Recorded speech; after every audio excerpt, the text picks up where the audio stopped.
na minsan-minsan masarap tumawa dahil nakakawala ng problema. Pero hindi lahat ay nadadaan sa biro, lalo na kung ang taong bayan ang siyang nakasa alang-alang.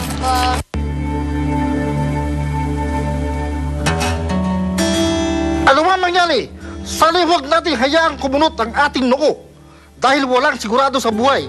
Ang tanging natitiyak ay pagbabago. O ano mga suki?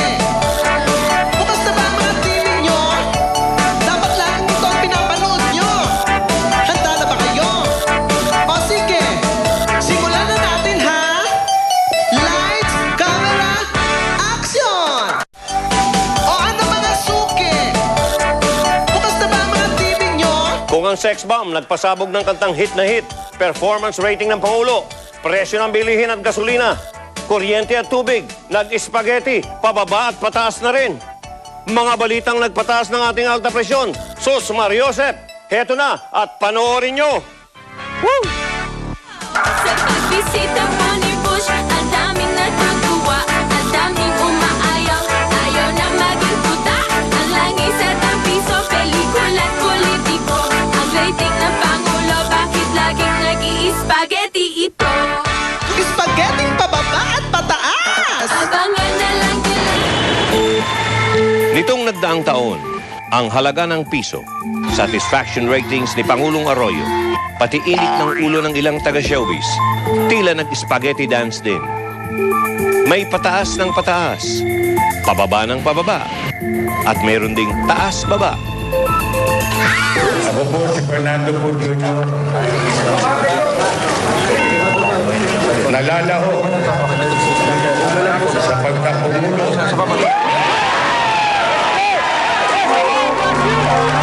Isang araw, matapos ideklara ni Daking na tatakbo siya sa Mayo sa pagkapangulo, nag-spaghetti pababa naman ang halaga ng piso kontra dolyar. Naging 55.85 ang palitan. Record-breaking talaga. Dahil talunan na naman ang piso ang presyo ng mga bilihin, nag-spaghetti pataas. Sigaw ni Secretary Mar Rojas, easy lang mga misis, bababa rin ang presyo ng bigas. Ang singil sa kuryente, nag-spaghetti pababa. Meralco, sapilitang isinauli pera ng tao. Sa harap ng kahirapan ngayon sa bansa, ang satisfaction ratings ni Ate Glo, nag-spaghetti rin. Nariyang bumaba, tumaas, at bumaba ulit. Regine Velasquez! Sa showbiz naman, sa set ng Sis noong Enero, tuluyan ang nag-spaghetti pababa ang galit ni na Jelly de Belen at Regine Velasquez sa isa't isa. Sa wakas, matapos ang ilang taong di pagpapansinan, nagharap at nag-heart-to-heart talk na sina Jelly at ang Asia's songbird na si Regine. Now that it's over, it's finished, I'm glad that you are also moving on. Thank you very much. And thank At you for syempre, having me here. I pwede ba really namang di pag-usapan ng pinag-ugatan ng dead mahal ng dalawa? Si Ariel Rivera. Jelly, he broke up with me because he said he loves you. I know that, no, he admitted it to me. I know that he loved me, but he loved you more. That's why he's with you. Pero sa pagwawakas ng taon, dating magkaibigan, naging mortal yatang magkalaban. Nag-spaghetti pataas ang interes ng mga chismoso at chismosa ng dalawa sa Viva Hot Babes, si Andrea Del Rosario at Maui Taylor, nagsagutan. Ang pinagmula ng gulo, ang bold na litrato ni Maui sa magazine na Hot Stuff. I don't have to answer any questions about her. You should take care of your body.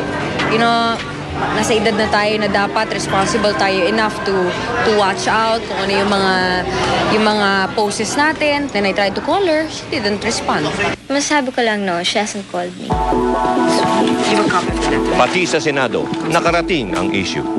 Pinuntahan ni Maui si Senadora Loren Legarda upang hingan ng tulong sa umano'y pag-exploit sa kanya. You better disabuse someone. Pero sagot ng Senadora sa sexy star, pag-aaralan niya muna ang kaso. Ngayong taon, pati relasyon ni na Senador Kiko Pangilinan at megastar Sharon Cuneta sumayaw rin yata ng spaghetti. Pataas at pababa ang balitang naghiwalay na ang dalawa dahil si Kiko raw may nabuntis na iba. Pero todo ang denial ni Mega. Happy together daw sila ni Kiko at magkasama pa rin sila sa iisang bubong. Pati ang mayor ng Lipa na si Vilma Santos di rin nakaligtas sa isyong hiwalayan. Kanyang esposo na si Senador Ralph Recto gumagawa raw ng milagro. May babae raw na itinatago. Pero sagot raw ni Ralph at Ate V, solid pa rin kami. Ito namang si Robin. Mundo'y nagulo ng asawang si Lizelle umalma. Si Robin daw may mahal na iba. Reaksyon ni Juday, kilay na nag-spaghetti pataas. Kung si Juday nagtaas ng kilay, ito namang si Osang, hi, biglang nag-spaghetti pababa nang malamang di pala siya pregi. Ang matagal niyang inaasam-asam na baby, di pala tuloy. Pero okay lang daw, sabi nga niya, try and try again. Gaya ng matagal ng kasabihan, ganyan talaga ang buhay. Minsan nasa itaas, minsan nasa ibaba. Sige, okay na rin. Pasasaan ba't makakaraos din? Wish ko at wish ng marami sa darating na 2004, tayo mapapasayaw na rin ng spaghetti. Sana na lang matuwa ang marami at buhay natin ay mas mapabuti. Nang hindi ma-8 ang buhay natin, malas yan. Spaghetti pababa at pataas! Abangan na lang nila, sunod na O ano mga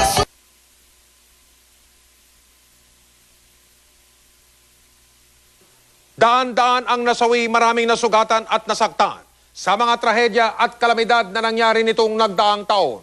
Napatunayan natin na masamang kaaway ang kalikasan at kapabayaan.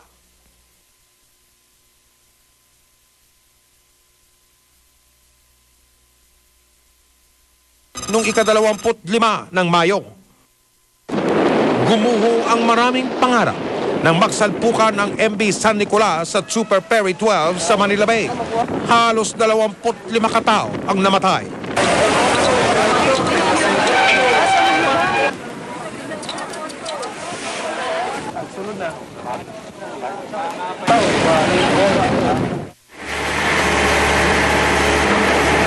Ilang araw bago magpasko, Disyembre 19,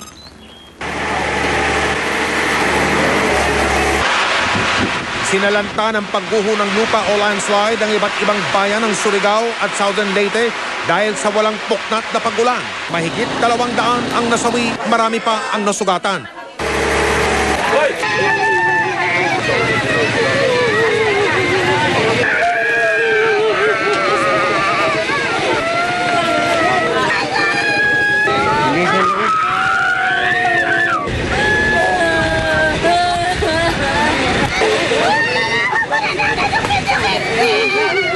Karamihan sa mga namatay ay naninirahan sa gilid ng bundok.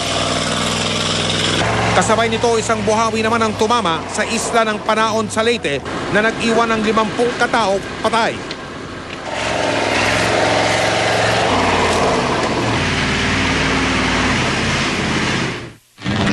Di pa man natatapos ang rescue and search operation sa Leyte at Surigao. Disyembre 21, nilamo naman ng malalakas na alon ng isang cargo ship sa Brooks Point sa Palawan. Lula nito ang halos 70 pasahero. Nag-iwan ito na may ilang bilang na nasawi, mga nawawala.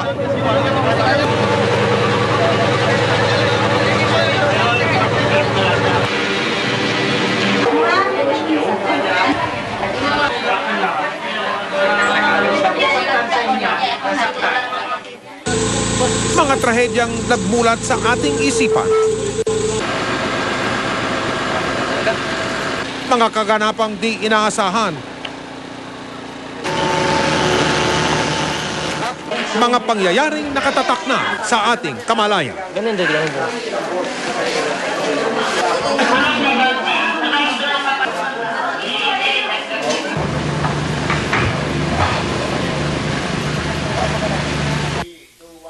Walang makapagsasabi kung kailan darating ang peligro, kaya maging laging handa. Dahil ito ang magiging panlaban ninyo at ng inyong mga mahal sa buhay, laban sa kapahamakan. The great leader of the country.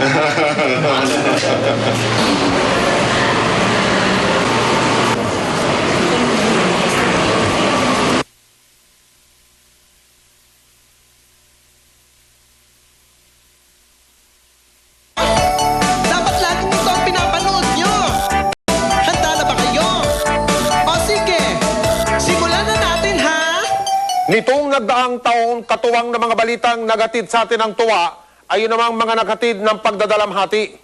At tulad ng mga ikinalungkot at iniyakan natin sa pinilakang tabing, naging saksi tayo sa mga paghihiwalay at pamamaalam